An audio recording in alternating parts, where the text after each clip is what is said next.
Welcome everybody to the inaugural Botisimo podcast. This is episode 1, the first one. I'm excited. I'm real excited because I know we're gonna pump out 100 of these bad boys, and we're gonna look back at this as the one, and this is gonna be like, wow. All the progress we're going to move forward, all the things that we're going to be able to share with you guys that are going to bring you and your communities value. We're real excited to be here. Yeah, I mean, like it's cool because I'm never usually in a I've never really done a podcast format. I've always done like live streams or kind of like sit down recording videos where it's like not necessarily this long in length. So I'm excited to try this out. I'm excited to learn and. It's going to be interesting. Hope there's going to be a lot of laughs, a lot of sadness, a lot of excitement. You can't get any better than that. So I'd say we just kind of roll right into it. Usually the way we're going to be doing this is a couple subjects each podcast. Maybe we'll kind of go off on a tangent. Who knows? This is a podcast. Anything can happen. So usually we'll have 5 or 6 topics we'll go through. Usually we'll try and have something that's of value and of substance for creators and influencers. So that way you learn how to become a better content creator and influencer on the internet. But also we're just going to have a lot of stuff that's related to content creation, such as news or esports in this case, because we are owned by Optic. I don't know if a lot of people know that, but we are owned by Optic Gaming. So we do live underneath a esports organization, which is super exciting. Always something kind of going on. Here in the HQ right now, actually. So pretty pumped, like always, to be here. Yeah. And talk a little bit about, and like you were just saying, it's great to be in the podcast form because I think that's majorly on trend. I think you can kind of see that there's been this big shift into people want to have unedited, long-form conversations. Mm-hmm. They also want to have like things that can be very informative to them. And then, of course, I don't think anybody right now doesn't know, or at least who's connected to the internet knows how valuable, shorts and short form and some of those things can be. So I'm excited to talk about some of the trends that we think are going to be big here in 2023. Yeah, and, speaking of trends, kind of the first thing I wanted to talk about, or that we wanted to talk about, was kind of the things relating to trends we're going to see in 2023 relating to esports and kind of the competitive gaming communities around the internet. And so this is kind of an interesting one because I think by this point, everybody who lives in the United States kind of knows that, we've been kind of looming towards this impending recession. And there is a lot of doubt and a lot of insecurity in esports, as is already. And so the question is whether esports will be able to remain in the same state that it was in 2022. Yep. Like, can it power through this kind of recession area? Because I think at this point, a lot of us know, or the people who aren't, or the people who kind of follow esports closely understand that esports is not exactly like a super profitable area or a super profitable industry. And so I really think advertising budgets are going to be slashed. I think consolidation in the actual area. So less esports orgs are going to be around when we go into this new year. Yep. I think that's probably the biggest thing is that we're going to see structure kind of become involved with these larger esports organizations. Like they're here to stay. Yep.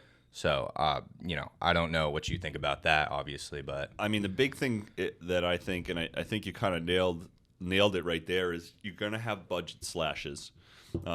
Esports, like you said, not necessarily very profitable as its own venture because of the cost around whether they be online events, in-person events. There's that aspect of it. But then also, not to only focus on maybe let's call it like the negative things, positive things. Content creation is at an all-time high. I think moving into this, content creation is a big win in 2023 and was a big win in 2022, and I think it's going to continue down that trend. But there's definitely going to be, I think, slightly less of a focus on esports per se and more on the content creator as an aspect of the job, so to speak. And to speak to your point on like the consolidations that are happening, we've got crypto companies and all these different types of companies that are associated with certain organizations, and then also like, you know, obviously companies that have IPO'd and are publicly traded companies now that do esports or content creation. And so it'll be interesting to see. And I think we actually spoke about this pretty recently. Like some of these guys can only boast like having like a 6 months budget left or something like that, Right. to be able to We're operate. not gonna name names, but No, and because we love everybody there in the Right. content creation world and the creator economy with us, but there's some folks that are not doing well, right? right, they're just not. I don't think a lot of. I think a lot of the orgs are not prepared to kind of weather this kind of storm that we're going to approach. And I think another thing that's actually going to happen is from what I've done, or from the research that I've seen, and from what I've uncovered, is that I feel like Riot is actually in the best position to kind of take over the esports industry space for a lot of reasons. Because if you look at what games they're publishing and what games there's currently in development, we have the MOBA, right? Is that League of Legends MOBA? Yep. It's okay. So we have the competitive aspect for MOBA, right? Yep. We just came out with Valorant. That's their competitive shooter. Yep. And now we're hearing kind of rumors and news about their newest game that they're releasing, which is like a fighting game. So they're going to what I see happening is that they're taking over all of these different genres of games, and they are going to develop the most competitive and fair and balanced games to cater to those competitive players. And so I think their idea is that, hey, we are going to be the hub of esports. And what's slowly going to happen is publishers are going to realize that either A, our game does not need to be an esport, or B, they're just going to be like, well, the competition's really too strong because they're doing this purposefully for esports. They're making these games for competitive play. Yep. And so I think we're going to start to see publishers going to really rethink their decision on how they want to approach esports. And I think we're going to see a lot of publishers start to not really abandon, but start to support those scenes less and less as they realize that, hey, you know, the casual player base is still more prevalent than what the esports space would be, even after we've invested all this money in building leagues and making sure that teams are funded and making sure that, you know, we have live events that these players can compete in. And so I think that's a really big issue, is that these publishers are not going to be ready for what Riot has in store, because they're just going to take over. Yep. So the question is can Riot reproduce like an Amazon model? that's what I was thinking. And so like that's really where I see them kind of walking down is that they have with the support of League of Legends and what they had already managed to do around that game title. You know, obviously like the Mr. Beasts being involved with that. You had Mark Cuban playing it at one point in events with them. And so it's like you have people that definitely have the attention of pop culture, right? So they already are aware of what are the proper steps for them to be able to gain the attention or the notoriety for their games or for their purposes, right? And then I think that, again, with the wealth that company has available to them, I think that they continue to walk towards like the esports side of things just because of the model that was the NBA or the MLB or the NFL. Like, I think the one thing that a lot of executives are going to have to eventually kind of get over is that you're never going to see numbers that rival those leagues now, because the content and entertainment is so much more niche than it has ever been. You know, we were just flicking through the phone and they were talking about one of my favorite movies, which is Ace Ventura. You don't realize like how some things don't age well, or some things like don't apply to everyone, or can disenfranchise a particular group of people. And so it's like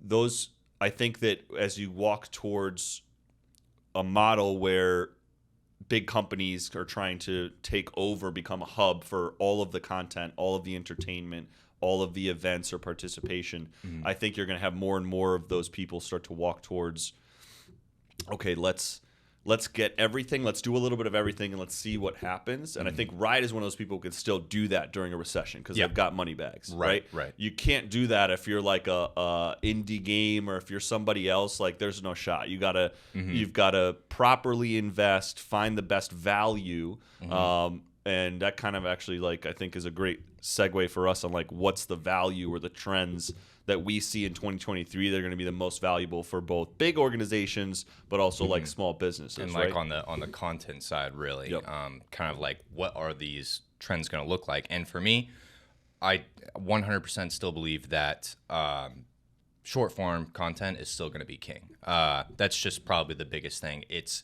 engagement, it's replayability, its discoverability is so much better than long form content currently that it just doesn't make any sense to not engage in short form content and create that short form content, because it's just too important. The discoverability is insane. I mean, I was just reading about how there's this one guy on TikTok named, I think his name is Keith. Yep. And he does like food reviews, Keith right? Lee. Oh my, yes. I just Lee. watched him for the first time yesterday. Yeah. And so I just randomly stumbled across his page and I was like, oh, this guy's pretty good.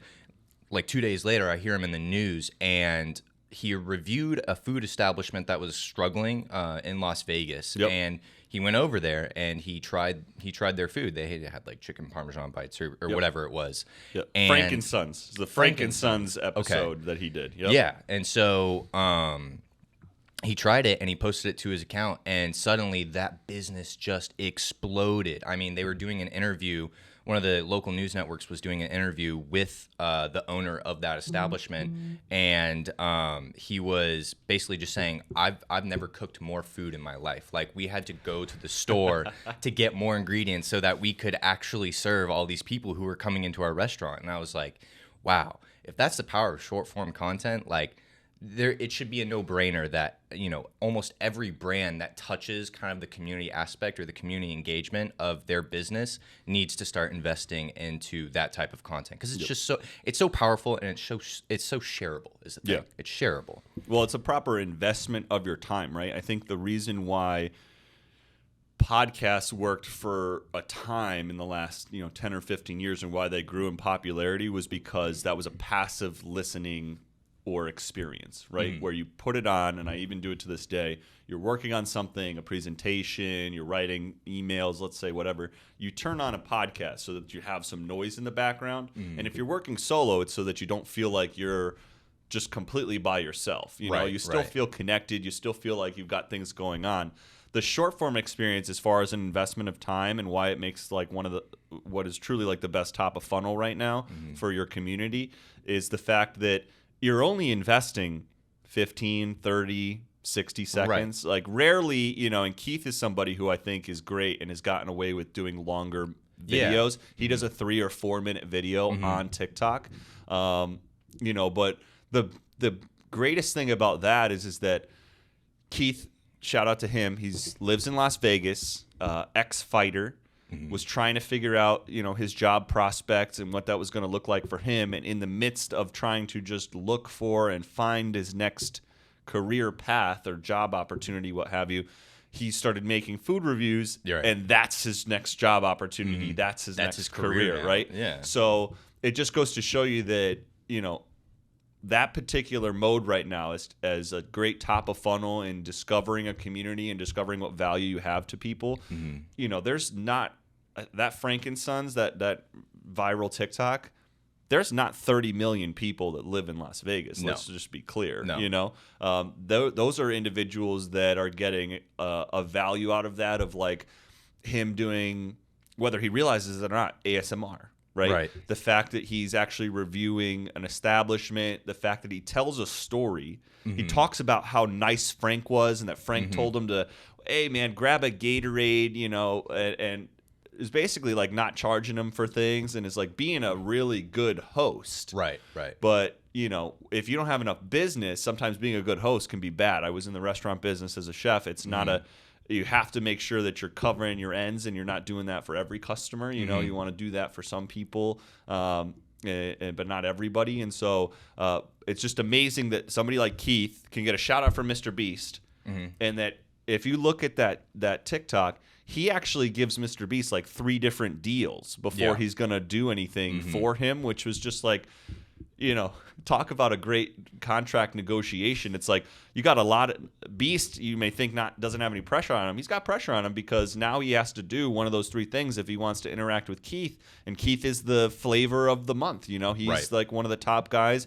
6 months ago, it was Nadia. You have these people that will take over in a 2-month period and really be one of the biggest things in pop culture for that time. There's nothing. Have you ever seen anything like that? There's been nothing like that other than winning the lottery or like making it onto like one of the 5 base channels when I was younger, like Fox, NBC, ABC. You get on Big Brother, or you get on Survivor, or you get on those reality TV shows. That was it. Yeah, that virality, it did exist, but only in like the sense of traditional media, where it's like, oh, we turn on our television and he's there, or like we go to like, Twitter back when it was like not as popular, and it was like, oh, okay, they're on this. But now, because of our accessibility to social media, it just like everything spreads so quickly. It's the virality it has never been easier before. So I think that's pretty interesting. Yeah, very important to have like multiple things that you're bringing value to. Right? Yeah. Telling a good story, being very articulate with what you're describing, ASMR if it's a food review, like if you have things that you can bring multiple value to your audience, you will grow exponentially with your virality. Right. Yeah, it's insane stuff, man. It's never been a better time to be a content creator right now than right now. So I'm going to say let's go ahead and switch gears to our next kind of topic that we have for this podcast. This was an interesting one. Valorant games are being thrown due to online crypto betting. Have you heard about this? Do you know much about this? No, this was actually, you brought this up to me yesterday, and, I hadn't heard anything about it, but I'm not surprised. This is just crazy stuff. So basically what's happening is that so in Valorant, right, you have your unrated and then you have your competitive queue. And so all the pro players for like the VCT for the Valorant Champions Tour, like Sentinels, like Shazam, Tens, whoever, Sacy, they are playing in the highest ranks, right? They're in the Radiant lobbies. Those are the highest. That's the highest rank that you can achieve in that game. And so what's happening is that there are online sites that allow you to bet on the outcome of the pro player's team. So, for example, if Shazam kind of queues into a game, right? Yep. And he's playing against another team, you can bet on whether Shazam will win or lose that game, right? So that round or the whole game? The whole game. The whole game. Okay. Yeah. And so what's happening is that streamers are getting Q-sniped by just like other people who are in Radiant lobbies but aren't streamers. And what's happening is that those viewers are getting into the pro player's lobby and they are intentionally throwing the games because they have a bet on Shazam or whoever the pro player is that they're going to lose. Oh. And so what happens is that these stream snipers, they intentionally throw the game in order for their bet to pay off. So instead of having like a regular 5v5 match of Valorant, you're basically down one player because he's continually throwing and just dying off of each round, just going through mid or something and just getting sniped or just intentionally dying. And so this is a big problem because it limits the amount of practice that the pro players can have in those Radiant lobbies, because in Valorant, that's actually like where the pro players play. Like it's not exactly scrims or it's not exactly a real game, but it's as close as you can get without having to set up scrims between separate teams, right? Yep. And this is just like insane. And it's so insane because like betting on competitive games, I can understand. I think betting has a purpose and a role to play in esports, but I'm just afraid that it's going to take over esports like it did with traditional sports. Like you see You see the DraftKings logo on sports jerseys, on the court, on the field. I mean, so much of the experience has shifted away from like watching talented players play games or play sports and more to the actual, just focusing on the actual outcome of whatever's going to happen, right? It doesn't matter what happens in the game as long as my parlay hits, right? And I think it's a bad precedence to set. And the fact that Riot hasn't said anything about it so far, and it's already been like, it's actually been months. This has been happening for months, but it's just been brought to the forefront just, maybe a couple of days ago. And the fact that Riot hasn't said anything about it makes me think that they're trying to go into that space as well. Yeah. And I don't really know how to feel about that. I think every major org right now is taking a deep, long look at where they're willing to go to make sure that their org can survive. So this almost goes back to like our original topic a little bit, where it's like with a recession impending, with things kind of shifting, we need to find better value in the way that we spend our money, and so social is going to be a great way to do that. If you can find a team or an individual that's a very good social media manager or chief marketing officer, or however that may be for you guys. But I think all orgs are looking right now, like, how do we make sure that we cover our player base? The biggest problem I have with that is that if you have a public queuing system where you can bet on matches, there's always going to be a little bit of abuse there because you don't have the professional understanding or cooperation that you get when it's two full teams of pros playing against each other, where the motivation is, I'm playing for my contract, I'm playing for my bonus, I'm playing for my team, a championship, and for us, like the green wall. It's like you play for all of those reasons. And I think that if they keep allowing people to place bets where there's a public queuing system, it's wrong. Constantly going to be abuse. It's constantly going to to be abuse. Yeah. Whereas if you can shift off of it and just make it where it's pros on pros only, then that's a fair betting system, and that'll be better for the bookmaker. Because right now it's really that the bookmaker isn't smart enough to figure out to go check Reddit and be able to see. And you saw a similar thing with UFC fights in the late 2005 to 2010, where no bookmakers knew about fighting, and that these guys had sometimes fought in different countries or in different places, and so they had a beeline on them, and so it took 2, 3, 4 years. Bookmakers lost a lot of money. Now they know how to set the betting lines. Right. There might be a similar thing with esports. I think it's bound to happen. I mean, along with that, with crypto regulation as well, I think those two are going to go hand in hand, and hopefully there's going to be a solution that comes relatively soon. Yep. Just because, it's unfair. It takes away from A, the viewer experience, and B, the pros experience in actually playing the game. It makes it unfun, because those games are just constantly being thrown. And these guys have like 5,000 viewers, anywhere from 500 to 5,000 viewers. I guarantee one of them in that chat is going to be like, oh man, I can make a quick buck if I could, just play. Like if I bet against Shazam for $100 and my return is 4-1. Yeah, you're right. I'm going to go throw that game. I'm going to, Q snipe them and throw the game. And so it definitely needs to be addressed by Riot. I'm not sure how they're going to solve that, because crypto is, again, unregulated and decentralized for the most part. And so I think they'll have a solution, but I think it's going to be one of their own betting sites. So yeah, I mean, Pete Rose did it in baseball. He's still not allowed to be in the Hall of Fame, although he's one of the best baseball players of all time for the Reds. And, it would even be hard for a professional player playing a 1v1 or 2v2 challenge, right? And there's money on the line. Let's say you're paying for 200 is what a lot of these guys will play for. But in some cases, some of these guys jack that thing up to $1,000 or $2,000 because they're playing wagers and they want a little bit more money on the line because they've just gotten to a point where the 200 or 500 doesn't do it for them. Yeah, it doesn't matter. You don't get that dopamine response. Exactly, and that's what they're chasing. They're not chasing the money. They're really just chasing the dopamine, right? But if you with that amount of money on the line, even pros would have trouble not going and placing another bet or something on themselves to throw, because if you put up 2,000, you got, whatever you're on the plus money line on that or something like that. You know what I mean? Very easily, like, you could lose 1,000 playing your 1v1 wage, but you bet 1,000 with a 250 odd, and so technically now you're up 500. Right. You know what I'm saying? So it's like, I can try and win. Worst case scenario, I don't win. I netted 5, or you know what I mean? It's either I won 1,000 or I won 500.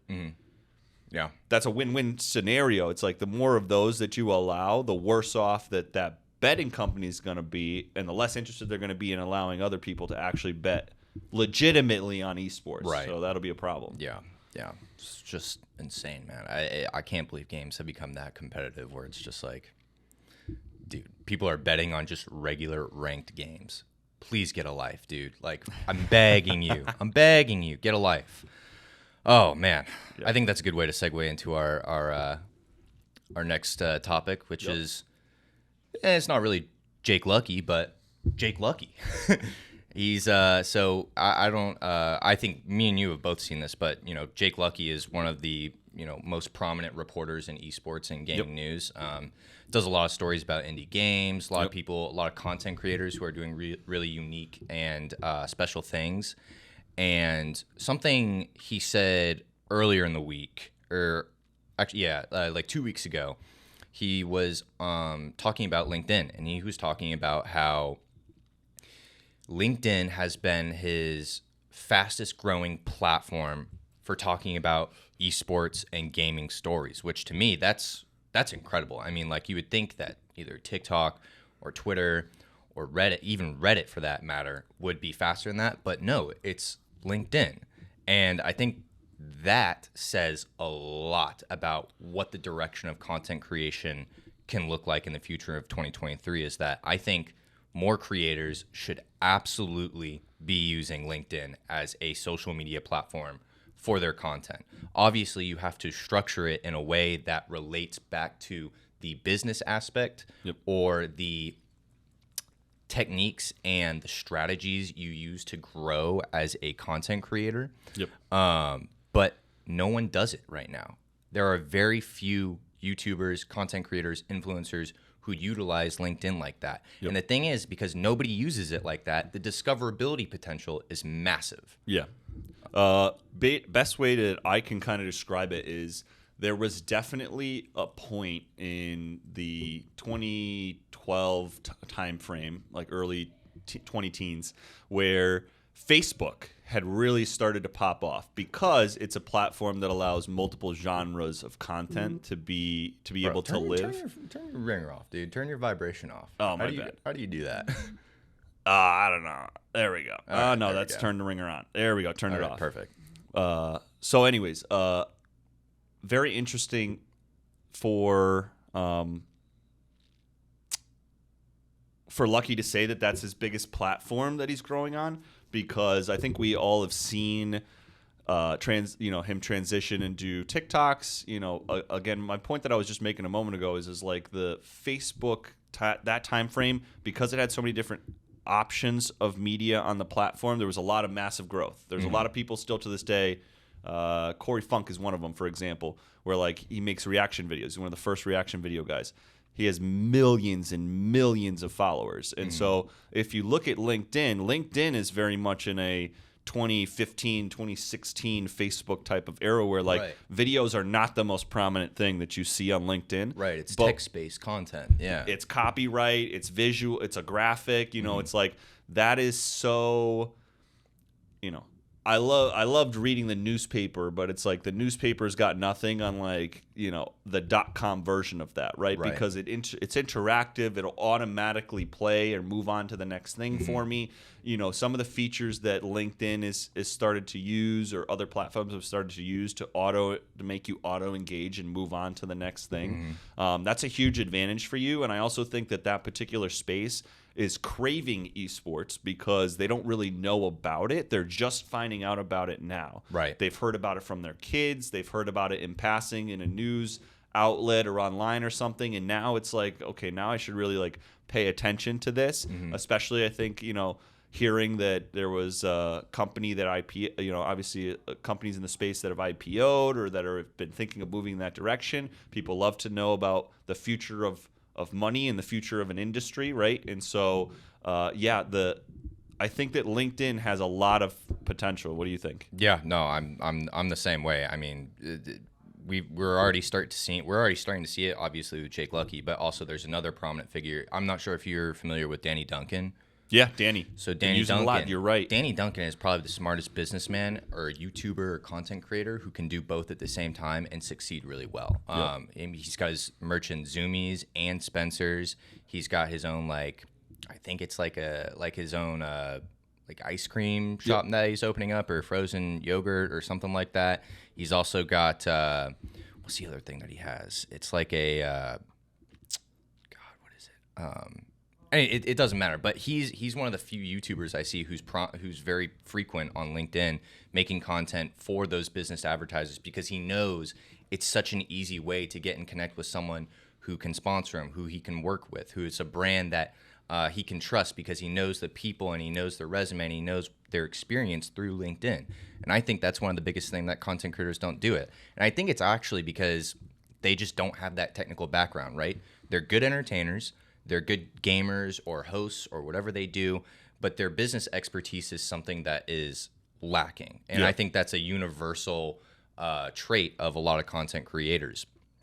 And so I think that when we see more influencers start to utilize LinkedIn like the way we are discussing it, I think that's when we'll really start to see content creation kind of shoot off like a rocket, because it'll be so easy for influencers to connect with brands.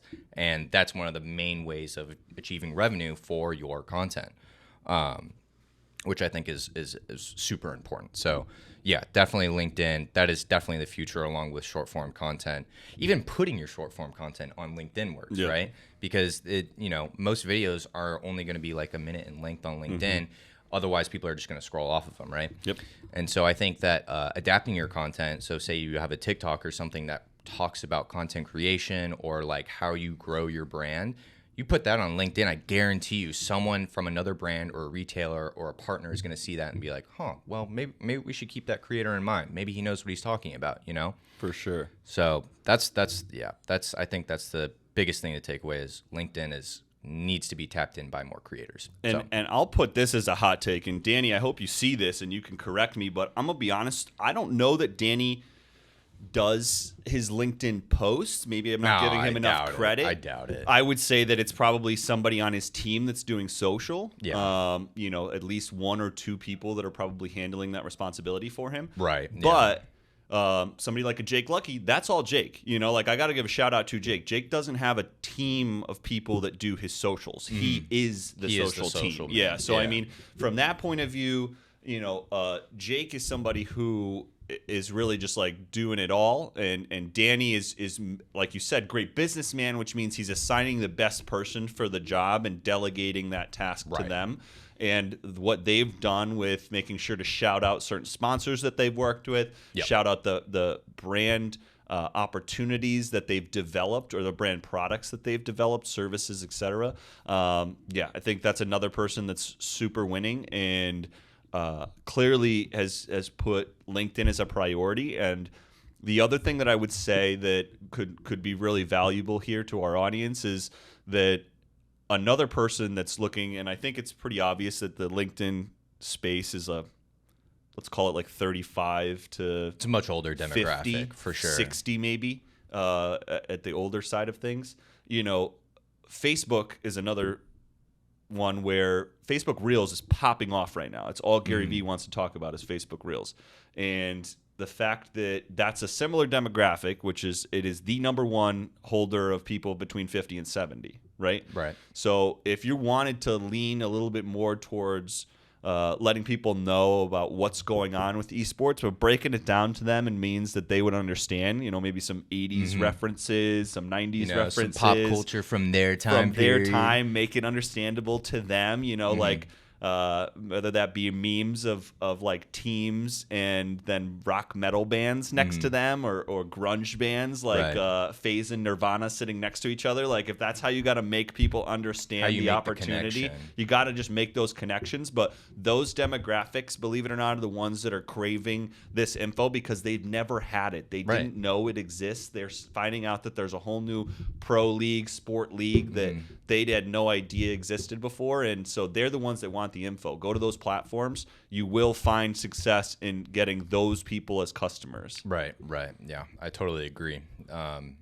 Yeah, so LinkedIn. Creators, do it. Otherwise, you're behind already. I promise you. I promise you. Anyways, let's talk about the end year recap for the top YouTube streamers and top Twitch streamers. So actually, let me pull this up real quick. I've got it on my notes here. So we have two tweets right here, provided by Stream Charts. They are a awesome company that essentially tracks all the data regarding stats around live streamers. And so,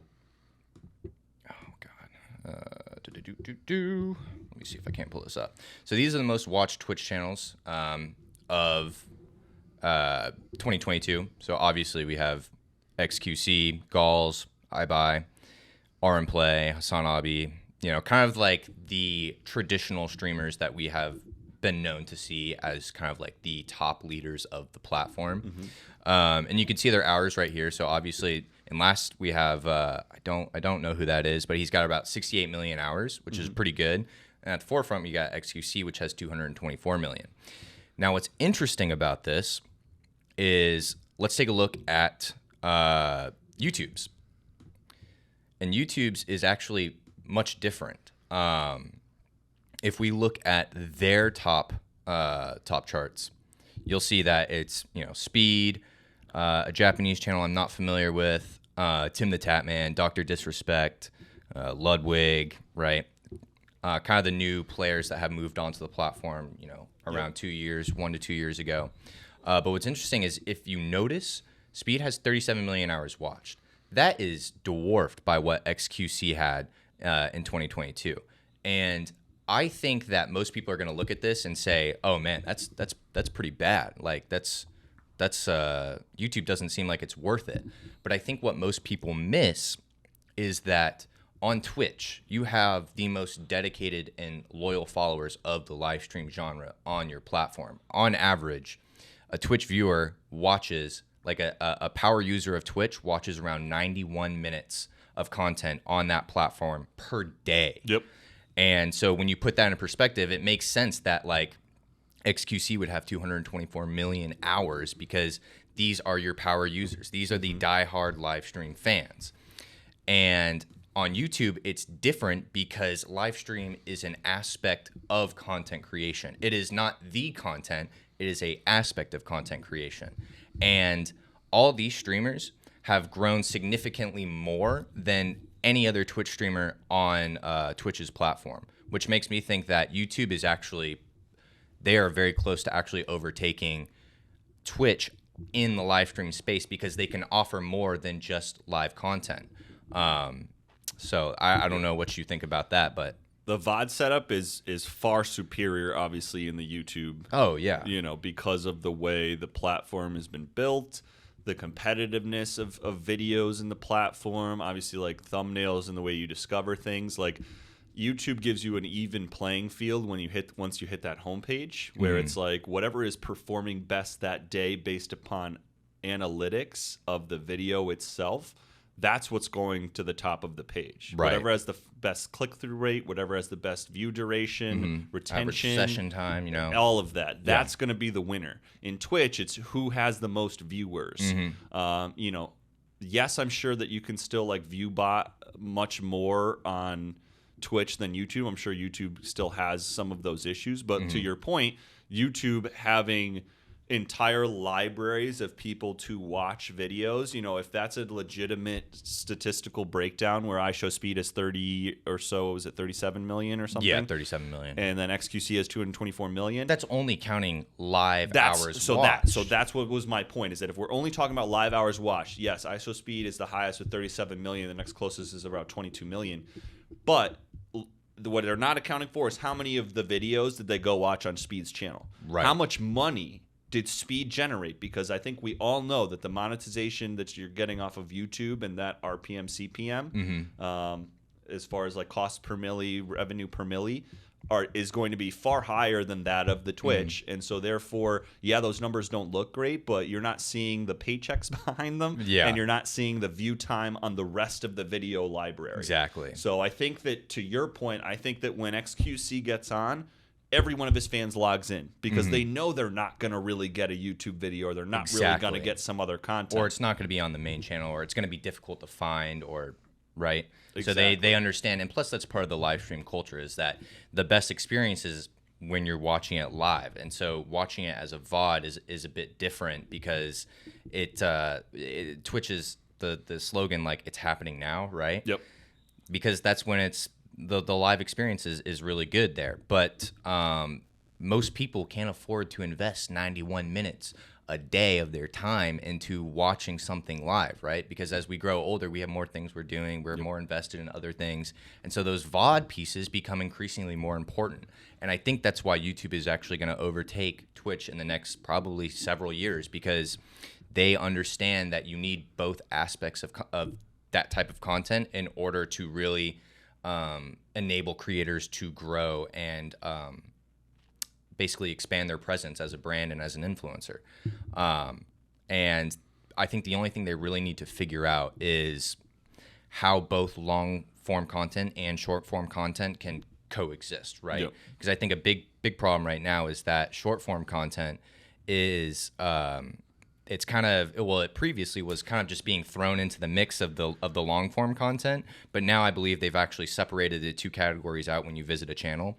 So they're definitely working on how do we attract both the short form viewer and the long form viewer, but don't detract from the overall experience of getting to that content. And I think they are very close on finding a solution to that and perfecting and refining that experience for these users and content creators. So I got one last thing to kind of mention to that, and this is going to be a short for sure. If you had to break down Twitch is the side chick and YouTube is your wifey. Yeah. And the reason why that is because Twitch streamers need YouTube. They don't, with the exception of XQC, and even him, he puts content out because he's a collab guy now. He's just collabing with lots of people all the time. Sure, he does his solo thing sometimes, but a lot of the time it's him and Hassan. It's, you know, he does an event with somebody, a poker thing, whatever that is. Like, he's always doing something. Some collab is going on, but you know, he's still posting on YouTube. Every single Twitch streamer is posting on YouTube to kind of be a mid funnel in finding people. Nobody has to go put a VOD on Twitch because nobody's going to go watch that VOD, you know? So it's like, at the end of the day, Twitch, you want Twitch because it's got the better experience for going live. Right. But truly, you don't need Twitch. No. Because you could get it all done on YouTube because they have shorts as well. If you were just going to be like, if you could only have one platform, you'd have to say that getting down to it, it would be YouTube or Facebook. There's no even comparison because you don't get the mid form, which is your 3 to 10 minute video, your short form, which is less than 3 minutes, and your long form, which is over 10. You know what I mean? Yeah. Like, there's only so many places where that lives. Twitch is not one of them. Right. Yeah. Totally agree. So, yeah, I think YouTube's going to take over. It's only a matter of time, honestly. They are already kind of taking over, but they got to figure out how to compete with TikTok first and how their short form and long form coexist. So, awesome. All right, our last topic of the podcast, and this is pretty just a fun one. Lego releases their first kind of like esports themed set, which is awesome. It's like a did you ever have like a birthday party where like you could like rent a gaming truck and it would pull into your driveway and you go in it and there'd be like a couple like consoles and stuff, and it's like LED lights and it's dark and it's like play COD with your friends or something. Oh, that's way too cool. No, we had like bounce houses. Oh, was the coolest okay. thing when I grew up. Well, I just remember that there was this one year where it was like there was a gaming truck that I went to a friend's birthday, and there was like a gaming truck, and you could go in and you could play games with your friends, like a LAN almost, and all the equipment was provided for you. That's basically what this Lego truck is. It's like a semi, and then the trailer kind of flips up and it shows a screen, and then they've got like two little people playing like the game, and it's like a fighting game. I don't know, it's just cool. Like, it's not that big. I think it's like 400 pieces. It's like $40, but it's just so sick. I mean, like, it's just cool. Like, it's cool to see that esports have kind of transcended just like the digital era or like the digital environment, and now they're kind of dispersing into retail products like Lego. Like, I think that's just cool, and I think it's a cool set, and I haven't bought a Lego set in a long time. I might buy one. That's pretty It's cool. It's $40. I mean, It would have been sick if they put like a Tamagotchi or something like on the screen that actually did something. oh, true. That would be like next True. level for me. That would have been like home run. I'm going to buy that right now. Yeah. I do really like the fact that they're at least thinking about esports. Yeah. You know, obviously Lego is super successful, not just from the toys pieces, but their IP. All the Lego movies go wild. Kids go wild for that stuff. You know, like I think if I'm not mistaken, like I think Lego Batman was considered one of the top 5 Batmans. Really? Yeah, I did not out know of that. all of the Batmans, like somebody rated all of them, and like Lego Batman's like 5 out of 5 That's pretty in insane. the top 5. That's wild. That's because wild. There's so many good, you know, Clooney, Kilmer. You've got you know, everybody was what's the guy who plays Beetlejuice? Oh, People are I have no idea. screaming at the screen right now. I have no idea, honestly. Yeah, that's gonna bother me. But yeah, my point is that there's been so many good Batmans. For that to be a top Batman is kind of crazy. Yeah. So, yeah, I'm excited. Who do you think is gonna get like the first like official Lego collaboration? Like, what esport org or like influencer do you think is gonna have like a Lego collab? Because it's inevitable at some point. Michael Keaton, by the way, is the Batman that I was just thinking about Michael for all those Keaton. people that were Okay. screaming to the screen. Cool. And then Like org or I think it's gonna be a. I think it's going to be an first. influencer first. Yeah, I think it's going to be an influencer first because I think that influencers resonate a little bit more than an org does for people, especially that category.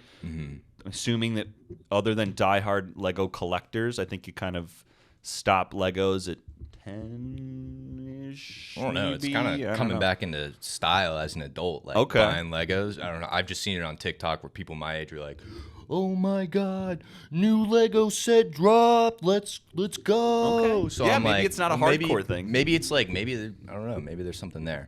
But I would have to guess some sort of toy review channel. Like Ryan's Toy Reviews probably get their first like Lego collab. That's what I'm thinking, honestly. Something that's in the younger demographic, and then if that succeeds, maybe they'll try and attempt to bring that to like a more mature audience, like somewhere in the 18 to 25 range or 18 to 35 range. What IP? I think a better question. I almost feel like what IP would Lego go down next in esports? Maybe not an influencer or an actual sports org, Or but like maybe a what game game. title? So that's where I'm seeing it. I think that you do this first one right, which shows kids playing games, and if people buy it like gangbusters, then you're like, all right, people are clearly into games. Right. Now it's like, okay, are we going to Riot for League of Legends? Are we going to Fortnite? You know, for their thing. You know, I honestly, truly feel like you're probably going to see a Fortnite Lego set at some point. I don't know if it's going to be the first thing, but I'm willing to put money on it. You can find me 5 years from now. $100 says that Fortnite is a Lego set. I guarantee you that. Yeah. You know, they're going to want to start filtering kids into the system, and if you do it where you get a kid a Lego set at 6 and he starts They're playing with Legos, they're going to start playing Fortnite by 8. Yeah. You know, and it's all over from there. You know? Yeah. All I'm saying is I would pay good money for a full like a replica size map of like something in Valorant, like let's recreate Bind as Legos or let's recreate like Pearl as Legos. I think that would be sick. I would love that. or maybe like a piece of it, like a specific area of the map. I think that'd be cool. I'd pay good money for that. I'd pay a lot of money for that. You know what'd be really cool is if they made you make the base, right? You made a base. They gave you like a little dome attachment, and then they did a deal with like Mattel or somebody for little race cars. Drop a ball in there, you got Rocket League in real life. That's true. I feel like you could very easily make that a set. You make a nice little circle around the edge. You pop that little dome on. You put two little race cars in there and a little soccer Lego ball in there, and you know. Make them fast so that way they can maybe ride up the dome. But like that might be really cool. Like kids might really be into that. You never know. That's one of the best titles right now as far as like spanning generations and just being very family friendly is Rocket League. So I would say like my hot take on that is like I feel like there's a very good chance you'll have a Rocket League set or a Fortnite set in the next 5 years. Yeah. So super cool. I'm really excited for that. So I'm excited to see what Lego does next. So. All right, that's all we got for this podcast. Appreciate you tuning in for the very first inaugural episode. It's always really excited when we get to kind of explore new areas of content like this because this is a new format for me. I'm sure this is kind of a new format for you on some level. I'm excited to see keep doing this. We'll have a new one next week, obviously. And we appreciate you guys watching. Make sure to hit the like and subscribe button. It's completely free, and it really helps us out with producing these podcasts and just being able to kind of deliver high-quality content to y'all creators. So appreciate you guys tuning in, and we'll see you in the next one. Peace out. Peace out. Woo.